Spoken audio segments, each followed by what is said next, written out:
So now it's time to preach. Here out. So open your Bible to the book of Acts.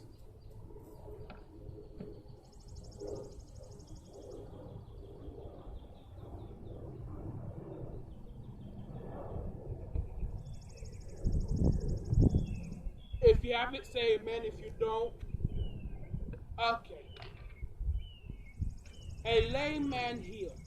Today's sermon is called How Can Churches Heal? Well, today we are going to learn 3 ways churches can heal. The first way a church can heal is by figuring out what ails you. How can this happen?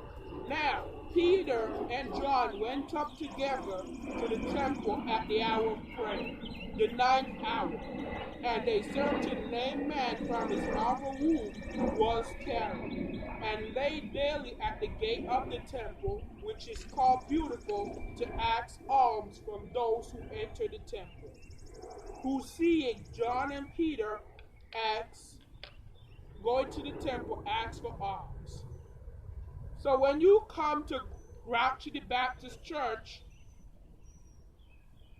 first thing we want to know is what's wrong, what is going on. So, how can your lawyer help you if they don't know what's wrong? How can a doctor diagnose you if the doctor doesn't know the symptoms? So, how can we, being a spiritual hospital or a church, know how or what to pray for you for if we have no idea what ails you? So really, once you come to church, first thing that churches should do is to figure out if anything is going on in your life that you need prayer for. So the second thing churches do in order to heal is they would intercede for you spiritually. And fix his eyes on him with John, Peter said, look at us. So he tried to get your attention spiritually. So giving them his attention, expecting to receive something. Then this is what I say. This is what Peter and John say. Silver and gold I do not have, but what I have I give. In the name of Jesus Christ of Nazareth, get up and walk.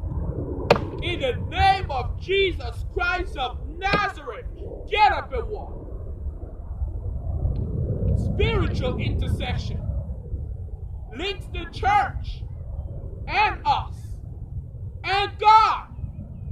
Spiritual intercession links the church and us and God. Spiritual intercession links the church and us and God. Somebody say amen. A lame man healed. But remember now, the third way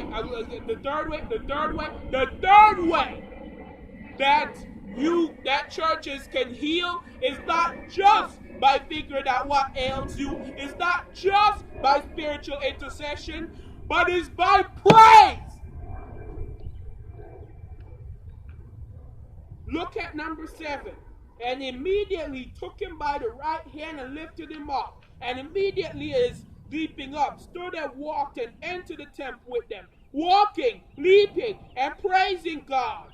And when all the people saw him walking and praising God, then they knew that he was begging alms at the beautiful gate of the temple. And they were filled with wonder and amazement at what happened to him. You want to know how your hot water tank got fixed? You want to know how your car got fixed? You want to know how the man got healed? You want to know how Lazarus was raised from the dead? You want to know how you get over your illness? God did it! God did it. In closing, I leave you with the fact. Many of you may feel that churches only teach. Many of you may say, Pastor, how can you even heal when you're not a hospital? Well, I have 3 points for you. Figure out what is wrong with you. What ails you? Spiritual intercession and praise. Only God can do it. We have to intercede. We have to tap into his power. How can a ladle stir soup on its own? Think about it. A ladle cannot stir soup on its own. Somebody say amen. Let us pray. Father, in the name of Jesus, thank you for what our eyes have seen and what our ears have heard. Thank you for the word that you've given us. Thank you for 2 years of church history, Lord. And may whatever we take rest, rule, and abide in us at this time and forevermore. And I'm on that place again, on my knees, thanking you for all that we've done in the past 2 years, Lord. May God be a blessing. Let the rest, rule, abide in us at this time and forevermore. May all of God's people say, Amen.